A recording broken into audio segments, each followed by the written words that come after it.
So, Unterarmstütz. Hierbei ist einfach wichtig, theoretisch aus der Liegestützposition, hierbei runter, auf die Unterarme. Das heißt, die Ellenbogen sind genau unter der Schulter. Wir hängen nicht durch. Wenn ihr während der Übung merkt, dass ihr durchhängt, Bauch anziehen, Bauchnabel nach oben ziehen und schon habt ihr die passende Position. Oben bewegen sollte man sich auch nicht, macht es nicht wirklich leichter.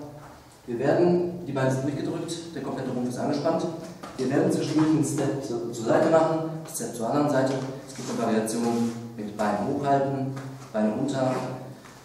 Das Ganze machen wir auch mit den Händen, das heißt, wir gehen dann durch den Kreis. Rechte Hand, linker Fuß, also rechter Fuß, linker Fuß, linke Hand. Zwischendurch kommen wir auch hoch in die Liegestützposition. Das heißt, einfach am Aufsetzen.